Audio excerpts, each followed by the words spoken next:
Ethan Vance measured the worth of a day by the clean bite of his axe in a pine and the silence that answered it. Here, in the high country of the Montana Territory, silence was a currency more valuable than gold. It was a balm for wounds that had never properly healed, a thick blanket laid over the ghosts of a life that had burned to embers years ago. The war had taken his youth, and the fever that followed had taken everything else. His wife, Sarah, his son, Daniel. Now, all he had was this cabin, a fortress of solitude built with his own two hands, and a vast, unforgiving wilderness that asked nothing of him but survival. He asked nothing of it in return. It was a fair trade. The late autumn air was sharp, carrying the scent of snow on its leading edge. He swung the axe again, the blade sinking deep into the round of wood with a satisfying thud. Sweat trickled down his temples, despite the chill. He worked with a methodical rhythm, his body a machine honed by years of labor. Each log added to the growing stack against the cabin wall was another small victory against the coming winter. Another day he would not have to depend on anyone or anything but himself. He had learned the hard way that dependence was a fool's game. The world took what it wanted, and the only way to avoid the pain of loss was to have nothing left to lose. He paused, resting the axe head on the chopping block, and scanned the horizon. The sky to the west was the color of a day-old bruise, a turbulent mass of bruised purple and slate-gray clouds that swallowed the peaks of the distant mountains. A blizzard was coming, not a gentle flurry, but a true monster, the kind that could bury a man alive if he was caught unaware. The wind had begun to keen through the pines, a low, mournful sound that seemed to pull at the very marrow of his bones. It was the sound of isolation made manifest, a song he knew by heart. He felt a grim sense of satisfaction. Let it come. He was ready. His larder was full, his woodpile high. The storm was just another wall between him and the outside world, and for that he was grateful. He had his routine, a litany of tasks that filled the hours from dawn until dusk. Check the trap lines, tend the stock, mend the gear. The work kept his hands busy and his mind blessedly empty. When thoughts of Sarah's smile or Daniel's laughter tried to surface, he would chop wood with a furious energy until exhaustion claimed him, leaving no room for memory. Memory was a traitor. It promised the warmth of the past while only delivering the cold reality of the present. He had no use for it. He preferred the clean, hard certainty of a well-honed blade and the solid feel of the earth beneath his boots. He gathered an armload of split logs and headed for the cabin. The wind was stronger now, whipping his long hair across his face and driving icy needles against his skin. His horse and milk cow were secure in the lean-to stable, their quiet munching a small, living sound in the vast emptiness. Inside, the cabin was a single room, Spartan but immaculate. A stone fireplace dominated one wall, its hearth swept clean. A bed, a table, 2 chairs, and shelves holding tins and supplies. On the rough-hewn mantel sat a single, worn tintype of a woman with kind eyes holding a small boy. It was the one ghost he allowed himself, a silent testament to the man he had once been. He did not look at it often. He did not need to. Their faces were seared into his soul. As he laid the wood in the box by the hearth, a flicker of movement outside the single glass-paned window caught his eye. It was nothing, likely just the wind playing tricks with the falling snow, which was beginning to come down in earnest now. But something made him look again. A shape, dark against the swirling white. Too small for a bear, too unsteady for a deer. It was human. He felt a cold dread snake its way into his gut, a feeling he had not experienced in a long time. It was the dread of complication, the dread of involvement. He grabbed his rifle from the pegs by the door, his movements fluid and instinctual. He did not want company. He did not want trouble. Most of all, he did not want a stranger bringing their world into his. He stepped outside, the wind tearing at him, and squinted into the blizzard. The figure was closer now, stumbling through the deepening drifts, a silhouette of desperation against the storm's fury. It was a woman. Her coat was thin, her head bare. She fell, disappeared into the snow, then struggled back to her feet, moving with a slowness that spoke of utter exhaustion. Every instinct screamed at him to go back inside, to bar the door and let the storm do its work. It was the way of this land. The weak perished, the strong endured. It was not his concern. He had built this life specifically to avoid such concerns. She was a problem he did not want, a variable in the carefully constructed equation of his solitude. He turned, his hand on the cabin door, ready to retreat into his fortress and forget what he had seen. But he could not. The image of her falling, of that small, determined struggle against the overwhelming power of the storm, snagged on something deep inside him. It snagged on the memory of another woman, one whose strength had been a quiet, unyielding force until the fever had stolen it away. He cursed under his breath, a harsh, guttural sound lost to the wind. His code of honor, the last remnant of the man he used to be, would not let him leave or die. It was a weakness, this lingering scrap of decency, but it was one he could not shed. With a sigh that turned to white vapor in the frigid air, he leaned his rifle against the cabin wall and plunged into the blizzard, his long strides eating up the distance to the fallen stranger. He was already regretting it. Annalise Walker thought she had understood the meaning of cold. She had known the biting winds of a Boston winter, the damp chill that seeped in from the Atlantic. She had been wrong. This was a cold that had teeth, a living entity that sought to freeze the very blood in her veins. It clawed at her face, stole the breath from her lungs, and leached the strength from her limbs. The world had dissolved into a maelstrom of white, a disorienting, howling chaos that had long since erased any sense of direction. Her horse, poor Bess, had gone lame miles back, and she had been forced to leave her, a betrayal that felt almost as sharp as the one that had sent her fleeing into this wilderness in the first place. Her flight from the town of redemption had begun with a desperate, ragged hope. Now, all that remained was a desperate, ragged will to place one foot in front of the other. Silas Croft's face swam before her eyes, his handsome features twisted with a proprietary rage. He had courted her, the town's new schoolteacher, with flowers and promises, his wealth and influence a dazzling spectacle. She had seen him as a benefactor, a pillar of the community. She had been a fool. When his intentions became clear, that he wanted a mistress, not a wife, a pretty adornment for his arm to be discarded at his whim, she had refused him. Her refusal had turned his charm to venom. He had destroyed her. With whispers and lies, he had painted her as a woman of loose morals, an opportunist who had tried to trap him. The town, so eager to believe its most powerful citizen, had turned on her. The school board dismissed her. The boarding house owner evicted her. Former friends crossed the street to avoid her gaze. She was a fallen woman, a pariah. She had nothing left but the small amount of money she had saved and a desperate plan to reach the next town, to start over where no one knew her name. The blizzard, it seemed, had other plans. Her legs felt like lead, her body a distant, aching thing. She stumbled, her worn boots catching on something hidden beneath the snow, and fell hard. The impact knocked the last of the air from her lungs. She lay there, the snow quickly beginning to cover her, and a strange sense of peace washed over her. It would be so easy to close her eyes, so easy to let the cold take her, to let it all end. There was no one to mourn her, no one to even know she was gone. It was a terribly lonely thought. Perhaps it was that thought, the final, defiant spark of her independent spirit, that made her push herself up again. She would not die alone and forgotten in a snowdrift. She took a few more agonizing steps, and then her vision swam. The world tilted, the howling of the wind fading to a distant roar. She saw a light, faint and yellow, a beacon in the swirling gray. A cabin. Hope, sharp and painful, pierced through her exhaustion. She tried to call out, but her voice was a frozen whisper. She reached a hand toward the light, a final, desperate plea, and then the world went black. Her first sensation was warmth, a deep, penetrating warmth that seemed to be coaxing her frozen limbs back to life. It was a jarring contrast to the memory of the biting cold.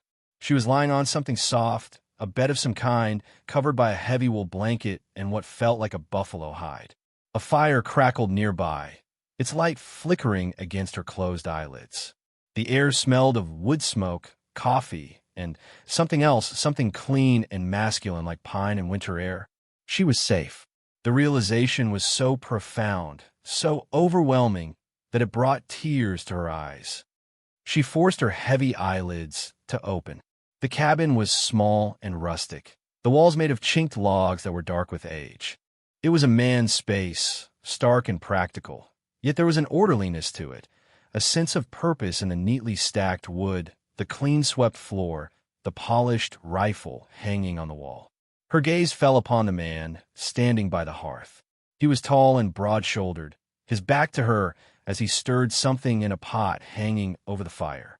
His dark hair was long, tied back at the nape of his neck. He moved with a quiet, deliberate grace that spoke of immense self-possession. He was her rescuer. He must have sensed her gaze because he turned. His face was all harsh angles and planes, weathered by sun and wind. A dark, neatly trimmed beard covered his jaw, but it could not soften the severity of his expression. His eyes, a startlingly clear shade of gray, were watchful and guarded. They held no welcome, only a kind of weary assessment. He looked at her as if she were a stray animal he had brought in from the storm, an unwelcome disruption to his peace. "You're awake," he said. His voice was a low baritone, rough around the edges, as if from disuse. It was not a question. Annalise struggled to sit up, her muscles protesting. Where am I?" "My cabin," he answered, his tone flat. "You were about to freeze to death a quarter-mile from my door." He ladled some stew into a wooden bowl. "Eat. You'll need it." He brought the bowl to her, his movements economical. He did not help her sit up, merely waited until she had managed it on her own before handing her the bowl and a spoon. The stew was simple, venison and root vegetables, but it was hot and savory, and she ate with a hunger that surprised her. She had not realized how long it had been since her last proper meal. He watched her for a moment, his expression unreadable, before turning back to the fire. The silence stretched between them, thick and heavy. "The storm," she said, her voice still weak. "Is it settling in for a while?" He replied without turning around. "You won't be going anywhere for a few days." A few days. The thought sent a fresh wave of panic through her. Trapped with this silent, formidable stranger in the middle of nowhere. But the alternative was freezing to death in the blizzard. She was in his debt, a fact that sat uneasily with her fiercely independent nature. "Thank you," she said softly. "You saved my life." He gave a slight, almost imperceptible shrug of his shoulders. Leaving you to die wasn't an option. The words held no warmth, no reassurance.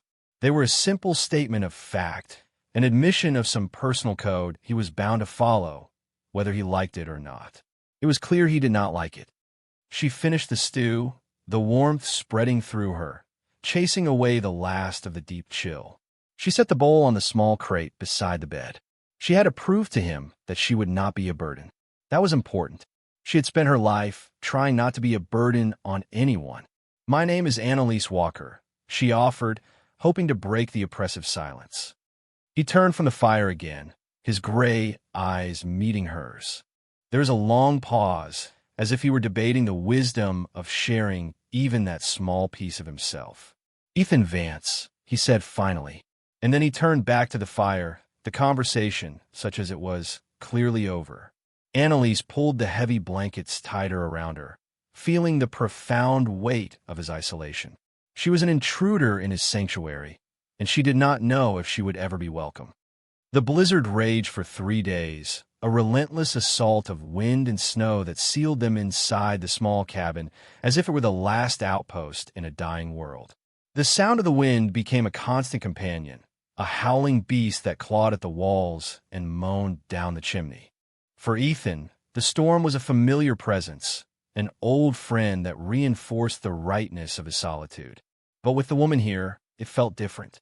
The silence inside was no longer his own. It was a shared silence, heavy with unspoken questions and her soft, unsettling presence. Annalise, or Miss Walker as he thought of her, recovered her strength quickly. On the second morning, she rose from the bed, her movements still a little stiff, and declared that she would not be an invalid.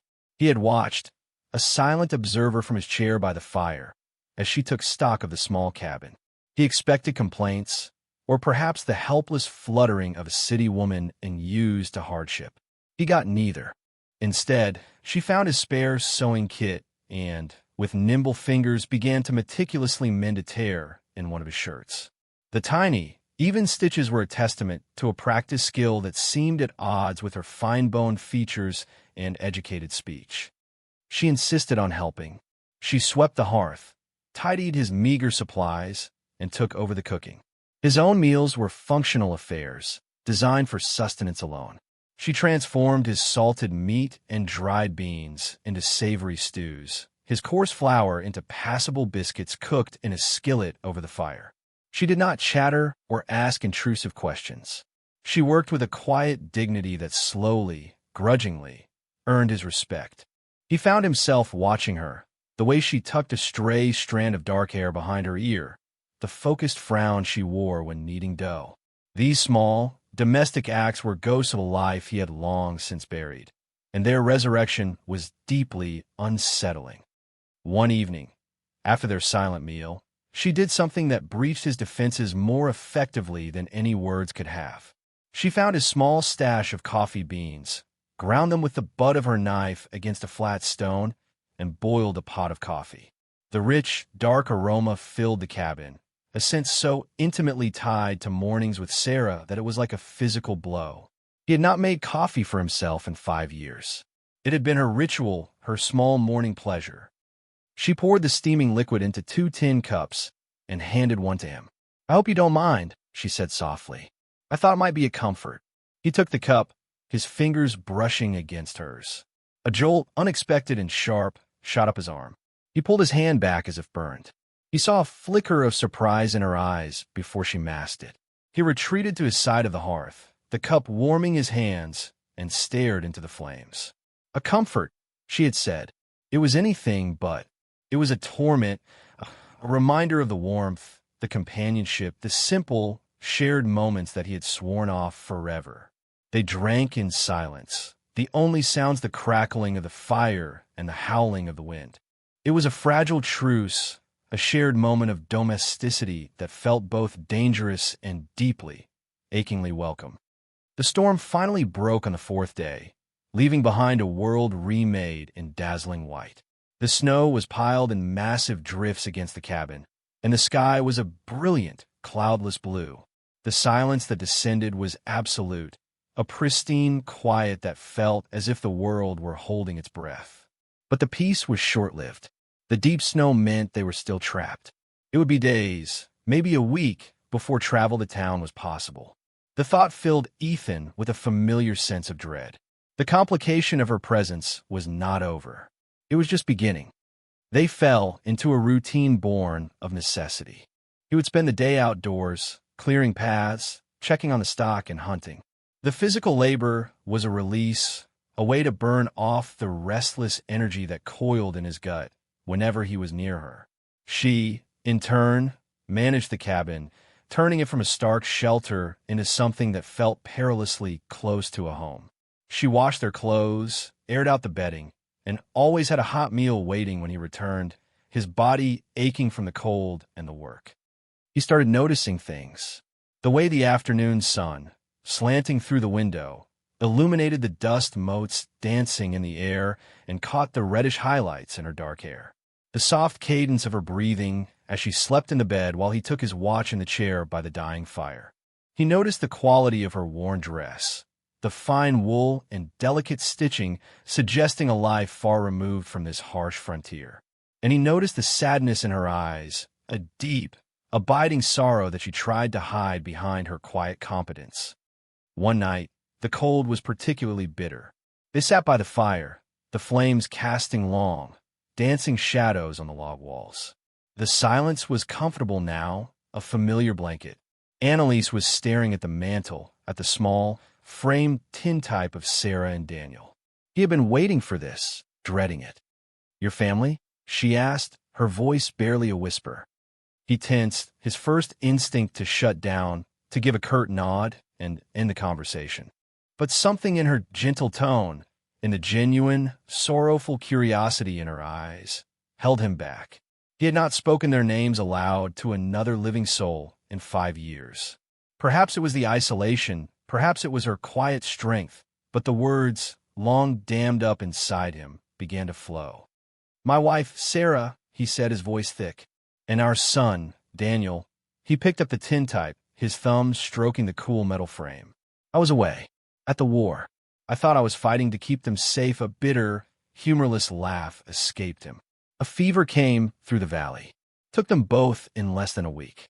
By the time I got the letter, they had been in the ground for a month." He did not look at her, could not bear to see pity in her eyes. He just stared at the smiling faces in the photograph, ghosts of a life he could no longer touch. "I came back to an empty house. Everything was just as I had left it, but the life was gone. So I came out here, as far away as I could get. A man can't lose what he doesn't have." He expected her to offer empty platitudes, the kind of meaningless comforts people gave when faced with a grief they could not comprehend. Instead, she was silent for a long moment. When she finally spoke, her voice was laced with a pain that mirrored his own. "I understand," she said. "I understand what it is to have your life stolen from you." And then she told him her story. She spoke of her hopes as a teacher, of coming west to build a new life. She told him about Silas Croft, about his charming courtship and his ugly proposition. She described, in a low, steady voice that trembled only slightly, how he had systematically dismantled her reputation, turning an entire town against her until she had no choice but to flee. She did not cry. Her dignity was a shield, but he could see the deep wound beneath it. He listened, a slow, cold anger building in his chest. He had heard of Silas Croft, a man who owned half the valley and acted as if he owned the people in it, too. What Croft had done to this woman was a violation, a cruel exercise of power.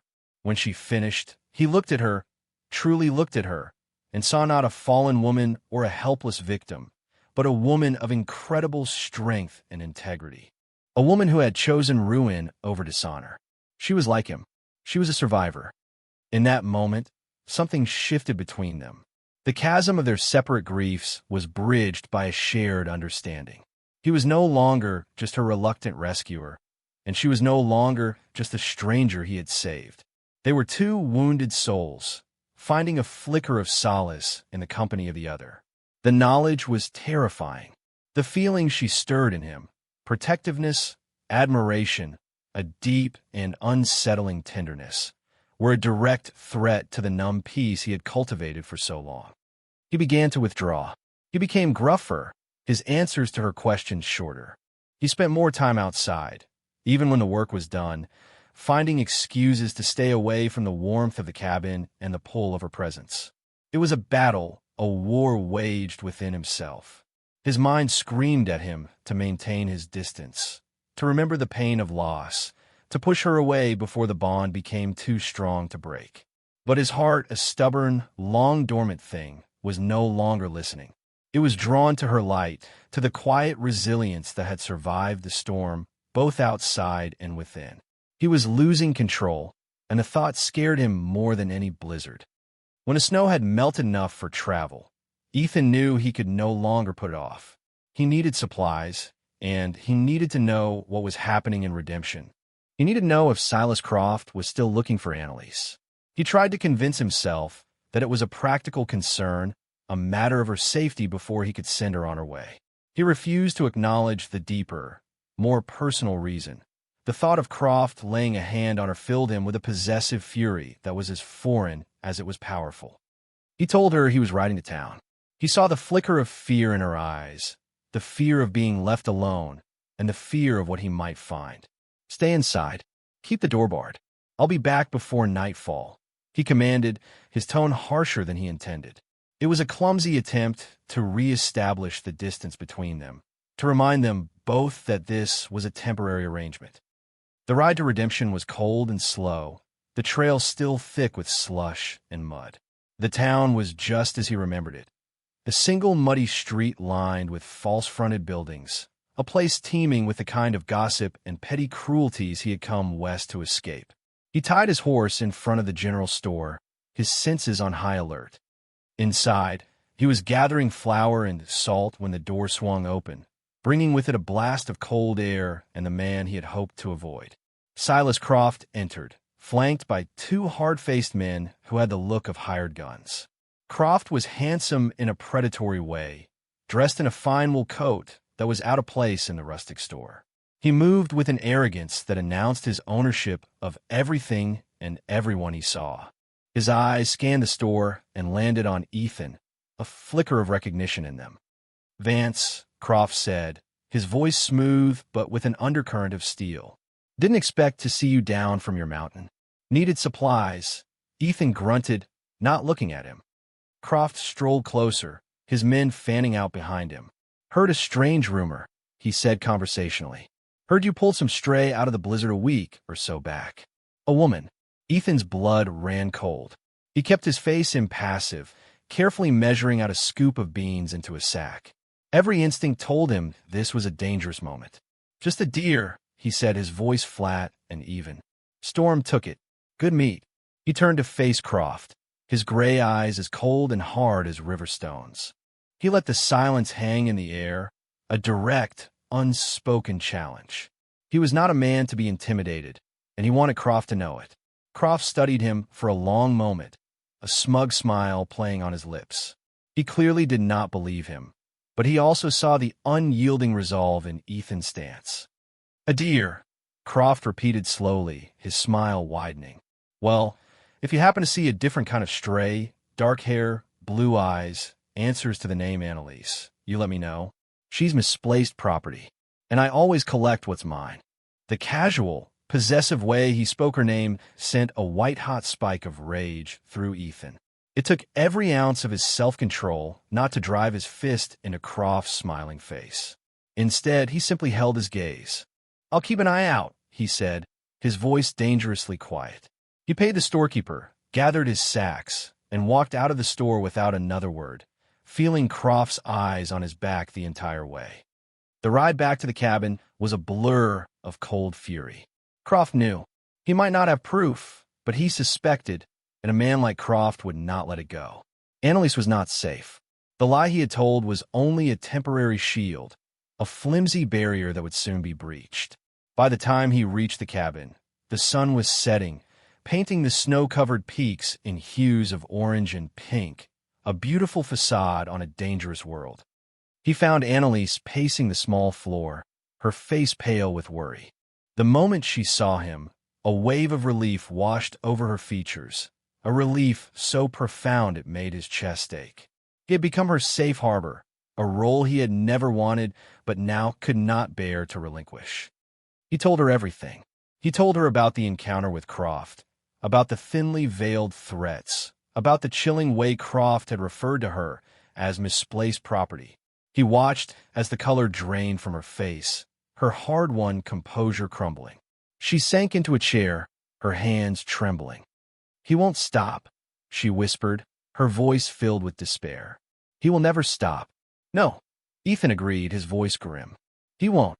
They sat in silence as the last of the light faded from the sky, the shadows in the cabin deepening. He saw the trap closing around them. Croft had the law in his pocket and the town on his side. He could invent a crime, have her arrested, and take her from him. She had no status, no protection. She was vulnerable, and because she was with him, he was vulnerable, too. The thought of losing her, of Croft getting his hands on her, was a black, terrifying abyss opening up inside him. He had spent 5 years building walls to keep the world out, to keep his heart safe. Now he found himself with someone inside those walls, and the world was clawing at the door, trying to get in. He had to make a choice. He could send her away, send her running again, and return to his empty, safe solitude. Or he could stand and fight. He could tear down the last of his walls and shield her with himself. The decision, when it came, was not a decision at all. It was a certainty, a truth that rose from the deepest part of his soul. He could not let her go. He would not. He looked at her pale, determined face illuminated by the firelight, and he knew what he had to do. It was a reckless, desperate plan, but it was the only one he had. "There's one way," he said, his voice low and steady, breaking the heavy silence. "One way to give you protection that even a man like Croft can't ignore." Annalise looked up, her eyes wide with a mixture of fear and hope. "Ow!" Ethan took a deep breath, the words feeling strange and momentous on his tongue. "Marry me," he said. The words were stark, devoid of any romance, a purely practical solution to a deadly problem. "As my wife, you'd have a legal claim to this land, to my name. He couldn't force you out. He couldn't touch you without answering to me. Not just as a man, but as a husband. It would be a shield." The silence that followed was deafening. Annalise stared at him, her expression unreadable. He had offered her a name, a home, a legal defense, but he knew, with a sinking heart, that he had offered her nothing of himself. It was a business transaction, a marriage of convenience, to save her from a predator. He watched her process the proposal, her intelligent eyes searching his face for something he was not sure he could give. "A shield," she repeated softly, testing the word. She stood and walked to the window, looking out at the moonlit snow. Her back was to him, her posture ramrod straight. He could see the conflict in the tense line of her shoulders. He was offering her a cage of a different kind, safety at the price of her freedom, chaining her to a stranger, a broken man in a lonely cabin. "I understand it is a great deal to ask," he said, his voice rough. "It would be a name only, a practical arrangement. You would be safe here. When the time is right, when Croft is no longer a threat, you would be free to go." He was lying to himself as much as to her. The thought of her leaving was already unbearable. She turned from the window, her face composed, but her eyes were shimmering with unshed tears. "You would do that for me? A stranger you found in the snow?" "You are not a stranger, Annalise," he said, the sound of her first name on his lips a quiet intimacy. "And Croft is a bully. I don't hold with bullies." She took a deep breath, a decision solidifying in her gaze. "I accept your proposal, Mr. Vance," she said, her voice clear and strong. "But on one condition." He waited, his heart pounding a slow, heavy rhythm against his ribs. "If I am to be your wife," she said, meeting his eyes without flinching, "it will not be in name only. I will not be a guest in your house or a burden you have taken on. It will be a true partnership. In all things, I will share the work, the worries, and the life you have here. I will be your wife, not your ward." Her words hung in the air between them, a challenge and a promise. She was not asking for romance or love, but for respect, for an equal footing in this desperate bargain. She was forcing them both to acknowledge the unspoken current that had been flowing between them since that first night. He saw her courage, her refusal to be diminished, and his admiration for her deepened into something warmer, something more profound. "A true partnership," he agreed, his voice hoarse. "In all things." They left before dawn the next day. They rode not to Redemption, but north to the next county, to a small town called Providence, where Croft's influence was a distant rumor. Ethan had sent a message ahead with a friendly trapper, and by the time they arrived, a circuit judge had been found. The ceremony was a stark, hurried affair conducted in the dusty office of the town's land registrar. Their only witness was a surprise. Sheriff Brody of Redemption was there, leaning against the wall, his hat in his hands. He had ridden hard to meet them. "Heard you might be in need of an official presence," he said with a gruff nod to Ethan. "Figured this union ought to be witnessed by the law in Croft's own county. Makes it harder for him to challenge." It was a quiet act of defiance, a clear signal that the sheriff's allegiance was to justice, not to Silas Croft. The judge read the word from his book, his voice a dry monotone. Annalise stood beside Ethan, her hand resting lightly on his arm.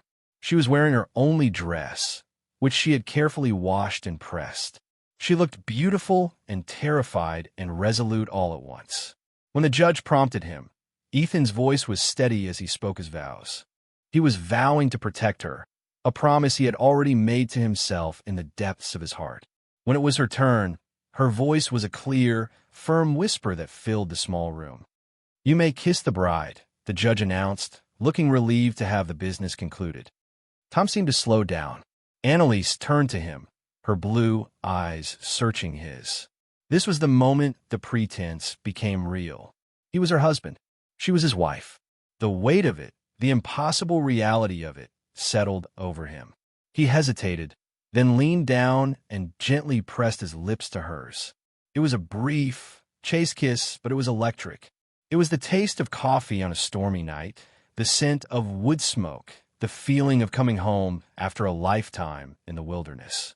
It was a seal on their pact, a promise of a future he had never dared to imagine. He pulled back, his heart hammering in his chest. In her eyes, he saw the same shock and wonder that he felt. The shield had become something more, and they were both terrified of what that meant. The ride back to the homestead was quiet, the air thick with the unspoken reality of what they had done. They were husband and wife. The words felt foreign, ill-fitting. Yet, as they rode, Annalise's hand occasionally brushed his, and the simple contact sent a warmth spreading through him that had nothing to do with the weak afternoon sun. When they reached the cabin, it looked different. It was no longer just his shelter. It was their home. The uneasy peace lasted less than a week. It was a fragile, beautiful time. They learned the rhythms of a shared life, the quiet dance of two people occupying the same small space. He taught her how to handle the old shotgun, her hands small but steady on the stock. She planted a small herb garden in a patch of earth she cleared near the door. They talked more, sharing stories of their pasts, filling in the empty spaces between them.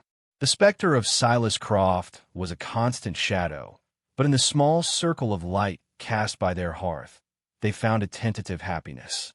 The confrontation came on a crisp, clear morning. Ethan was splitting wood when he heard the sound of approaching horses, too many for a friendly visit. He looked up to see Croft and 4 of his men riding into the clearing. They fanned out, their hands resting on their pistols, their faces set in grim lines. Annalise appeared in the doorway of the cabin, the shotgun in her hands. Her face was pale, but her eyes were defiant. "Vance," Croft called out, his voice dripping with venom. "I've come for what's mine. Send the woman out." "She's not yours to take, Croft," Ethan said, his voice level. He did not move from the chopping block, his axe held loosely in his hand. "She's my wife." Croft laughed, a harsh, ugly sound. "A piece of paper from some hack, judge, means nothing. I had her first. She belongs to me. She belongs to no one but herself," Ethan said, his voice dropping to a dangerous low. "You're not welcome on this land. Leave. Now." The air crackled with tension. Croft's smile vanished, replaced by a mask of pure fury. "I gave you a chance, Vance. You should have taken it." He gave a sharp nod to his men. "Take her. Kill him if he gets in the way." The world exploded in chaos. Ethan threw the axe, a desperate, spinning projectile that caught one of the men in the shoulder, sending him screaming from his saddle. He dove for the cover of the woodpile as the first shots rang out, splinters flying past his head.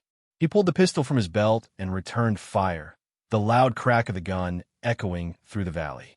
Inside the cabin, Annalise began firing the rifles Ethan had left loaded, her actions methodical and calm. She was not a passive victim waiting to be rescued. She was a soldier defending her home.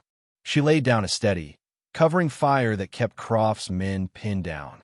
Ethan used the distraction to scramble toward the cabin, the ground around him erupting in puffs of dirt from the incoming bullets. One of Croft's men broke from cover, circling around the side of the cabin, trying to get a clear shot at Ethan's back. Ethan saw him too late, a dark shape moving in his periphery. He tried to turn to bring his pistol around, but he knew he would not be fast enough. Suddenly, the thunderous boom of the shotgun erupted from the cabin's single window. The man cried out, clutching his leg, and crumpled to the ground. Annalise had saved him. The realization hit him with the force of a physical blow. This woman, this resilient, courageous woman, had just saved his life. His partnership with her was real, forged in fire and blood. The momentary lull in the fighting was broken by the sound of more hoofbeats. Sheriff Brody and a deputy crested the ridge, their rifles drawn. "Silas Croft," Brody's voice boomed across the clearing. "In the name of the law, drop your weapons." Trapped between the fire from the cabin and the arrival of the sheriff, Croft's remaining men threw down their guns, their hands raised in surrender. But Croft was consumed by a mad rage. He raised his pistol, his eyes wild, and aimed it straight at Ethan. "If I can't have her, no one will," he screamed. 2 shots rang out, so close together they sounded like one. Croft staggered, a look of shocked surprise on his face, before collapsing in a heap. Sheriff Brody stood over him, his own pistol smoking. The threat was over. The silence that fell was profound, broken only by the whimpering of the wounded man and the stamping of nervous horses. In the quiet aftermath, as the sheriff and his deputy rounded up Croft's men, Ethan stumbled into the cabin. Annalise was standing by the window, the heavy shotgun still clutched in her hands, her knuckles white. She was trembling, but her eyes were clear. They stared at each other across the small room, the smell of gunpowder thick in the air. All the walls, all the reservations, all the fear that had held him in its grip for 5 long years crumbled to dust. He crossed the room in 2 long strides and pulled her into his arms, holding her so tightly he could feel the frantic beating of her heart against his chest. It was never just about protection, he whispered into her hair, his voice thick with an emotion he could no longer deny. "From the moment I found you in the snow, it was more. I love you, Annalise. I love you." She pulled back just enough to look up at him, her face streaked with soot and tears. A radiant, beautiful smile broke through the fear. "And I love you, Ethan Vance," she said. "I think I have from the very beginning." He lowered his head and kissed her, a deep, passionate kiss that sealed not a bargain, but a lifelong promise. It was a kiss that spoke of gratitude, of shared survival, and of a love that had been forged in the harshest of winters and had blossomed into the promise of 1,000 springs. In the ruins of his solitude, he had found a life far richer than any he had ever imagined. He had found his home. 5 years later, the cabin was the heart of a thriving homestead. A new wing had been added, its fresh-cut pine still fragrant in the mountain air.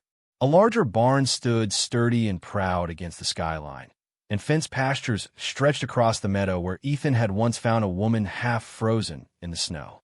The land was no longer a place of exile. It was a testament to a shared dream. Annalise stood on the porch, a gentle breeze stirring the tendrils of hair that had escaped her braid. She was watching their son, 4-year-old Daniel, as he chased a butterfly through the tall summer grass. His laughter was a bright, clear sound that filled the valley. He had his father's gray eyes and her determined spirit. She rested a hand on her swollen belly, where their second child, a daughter she was sure, was growing strong. Inside the expanded cabin, a corner had been transformed into a small schoolroom. 3 days a week, the children of the few other families who had settled in the valley came for lessons. She was a teacher again, not in a formal schoolhouse, but here, in the home she had built, nurturing the future of this wild land. She had found her purpose not in spite of her past, but because of it. Ethan came up behind her, his arms wrapping around her waist, his chin resting on her shoulder. He had changed. The harsh lines on his face had softened, replaced by the quiet contentment of a man at peace. The haunted look in his eyes was gone, replaced by a deep, abiding love whenever he looked at her or their son. "What are you thinking about?" he asked, his voice a low rumble against her ear. "I was just thinking," she said, leaning back against his solid strength, "about the blizzard that brought me here. How I thought it was the end of my life. It was the beginning of ours," he finished for her. He pressed a kiss to her temple. He often thought back to the man he had been, a ghost hiding from his own heart. He had believed that solitude was strength, that to be alone was to be safe from pain. He had been a fool. True strength was not in isolation, but in connection. It was in the feel of his wife's hand in his, the sound of his son's laughter, the knowledge that they were building a life together, a legacy of love on this rugged piece of earth. The town called her a fallen woman. He remembered Sheriff Brody telling him once, long after Croft was a distant memory. Ethan had looked at Annalise, who was holding their infant son, her face glowing with love, and he had shaken his head. He thought of those words now as he held her on the porch of their home. He watched his son, a living symbol of their future, and felt the stir of new life within his wife. He had told the sheriff the truth that day, a truth that had become the bedrock of his entire world. She was never fallen, he whispered to Annalise, his voice filled with all the love and reverence he felt for her. She stands tall. She always has. And she stands tall with me. Annalise turned in his arms, her blue eyes shining. And you with me, my love. Always. He kissed her then, a long, sweet kiss under the vast Montana sky, a sky that was no longer empty, but filled with the promise of their shared future.